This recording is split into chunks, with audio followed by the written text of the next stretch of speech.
Hello, everyone. We have a lot to talk about on this Thursday evening. Some sad news. Wrestling legend Hulk Hogan has died. Trial set for a former Bayou La Battery police officer accused of sexual abuse, and the Sage Park homicide case is heading to a grand jury. Let's go ahead and get started. It's time for News 5 Now. Brought to you by Green and Phillips Injury Lawyers, covering news from your neighborhood and around the world. News 5 Now starts right now.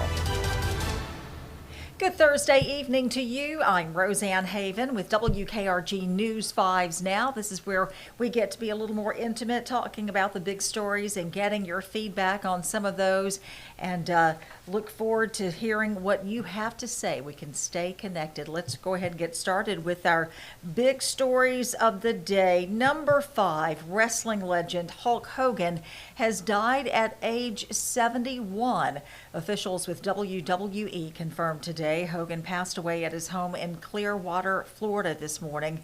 He became the face of pro wrestling in the 1980s and spent more than 3 decades in the ring until he retired in 2012. You know, he was on the Gulf Coast not too terribly long ago promoting a beer, and a lot of folks here on the Gulf Coast sharing their photos he was so graciously willing to take with folks, and certainly Hulk Hogan will be missed, not just in the wrestling world. Moving on to number 4, federal agents now revealing 2 people were arrested in Tuesday's immigration operation in Navarre. 36-year-old Crescencio Diaz and 33-year-old Marcelo Perez Santis. They were arrested during a raid this week at the Emerald Coast Lawns there in Navarre. Officials say they illegally re-entered the U.S. after previously being deported. One of them had apparently been deported several times. And on Diaz, the feds say they found a fake green card and social security card. The DOJ saying the men could face up to 2 years in prison and up to $250,000 in fines if convicted. Now, moving on to number 3. A former Bayou La Battery police officer, B.J. Squires, his court date is now set. It's for June of next year, 2026. He is currently being held without bond because he was arrested again last month for violating his bond. He wasn't supposed to leave state, and he apparently went to a baseball game in Mississippi. He is charged with having a sexual relationship with a 14-year-old girl when he was 19. He was indicted in November, I believe. 2 months before his arrest, Mobile County deputies raided his home on Crenshaw Streets after allegations were made he was having inappropriate relationships with young girls. Now we're going to move on to number 2. A lot of folks get excited about this. It's fun to see, and folks filling up their buckets or coolers, whatever they have, waiting in the water to hopefully catch some fish by hand oftentimes. A fish frenzy this morning on the Eastern Shore. Police in Fairhope woke up to a jubilee with fish swarming in shallow waters because the oxygen levels deplete and they bubble up to the shallow waters, making it so easy for you to catch. It happens here and one other place in the world that we know of. And this jubilee that you're seeing is the second known jubilee that has happened in Mobile Bay this month. Now, going to go to a more serious story. Number 1, the cases for suspects charged in the deadly shooting at Sage Park now moving to a grand jury. Ladarius Moore, JaQuinton Brantley, Michael Kimbrough, Rodriguez Holyfield, and a juvenile suspect all appearing in court this afternoon. The 6th suspect, Quintarius Parker, was supposed to be in court right along with them, but he was not in the courtroom. All 6 suspects were arrested in May, nearly a month after this deadly shooting at Sage Park.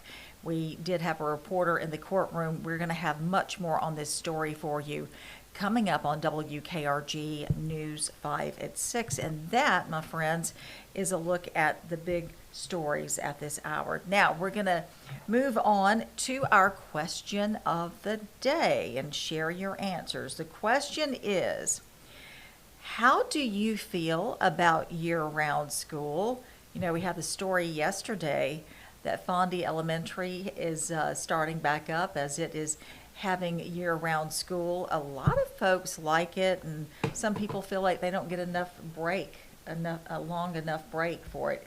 For me, it just seems so warm, so hot still for kids to be back in school. Cecile Miller-Graham says her family loves it. All right. Someone says, Miranda Smith, nope, with an extra side of nope. Okay. Rhonda Lynn says, the kids deserve a summer vacation. Not getting enough of one. And Diala says, children only get one childhood, one chance at childhood. Let them have their summers off to have fun and spend meaningful time with family and friends. Charlene Watts likes the idea, says it's great and would love it.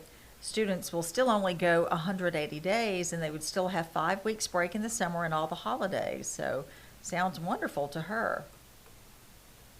It's true, getting back into the swing of things, you know. I see for those who do like it, because they say that kids, they don't retain everything during the summer. That's why schools have started giving them assignments during the summer.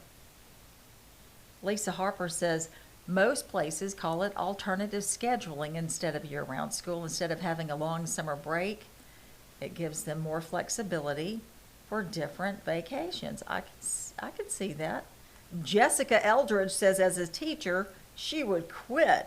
Okay. All right, a lot of feedback there. Paul Charles says, yes, maybe they can learn proper grammar. All right, well, we thank you all for your comments. Let's see, here's another one. Prissy Hawkins Crow says, might as well be in school when both parents work. So there you have a lot of you weighing in on that. We certainly appreciate your feedback. And now we're going to move on to our Facebook poll. Our Facebook poll, we wanted to know, do you have a weather radio? Do you? Only 20% of you say yes, and 80% say no. Oh my goodness. You know, the First Alert Storm Team is so good with their tours, and folks come out in droves to have our meteorologists program their weather radio, and they are just so important, because sometimes the system fails, sometimes it goes down. You know, even though you get alerts on your phone, that doesn't always work out for you. So important to have those weather radios. Okay, now we want you to go to our WKRG Facebook page. If you haven't already, answer our next question of the day and vote in our poll. And we hope you will certainly weigh in on that. Our next question of the day, by the way, grand jury records in Jeffrey Epstein's Florida case won't be released. We want to know your thoughts on that. And in our Facebook poll, we want your vote on this. If you recognized a suspected petty thief in the store surveillance video, would you report them? You know, we've been seeing a lot of these. I've noticed Fairhope Police posting many on Facebook, and I'm always looking. I know, me personally, if I saw someone stealing something and they wanted to know, yeah, I would report them. I can't stand a thief. You know, who can? And if you need help, there are other ways to get help. But wow, I'm curious to see what some folks would say. I've talked to some who would not say anything, but I would have to say something, I do believe. We will be back here tomorrow to share your results. Now I want to know what you guys think about that. Would you report, if you saw someone stealing on the surveillance video, would you make the phone call to police and say, yeah, I know who that is, or I think I know who it is? look forward to seeing that. Right now, I hope you have your television set tuned to Channel 5. WKRG News 5 starts in just a bit at 6 o'clock. I hope you'll join me and my cohorts. We have a lot to talk about today, and tomorrow is Friday. I hope you have a wonderful rest of your evening, and for now, I'll say see you later. Covering news from your neighborhood and around the world. You are watching News 5 Now, brought to you by Green & Phillips Injury Lawyers.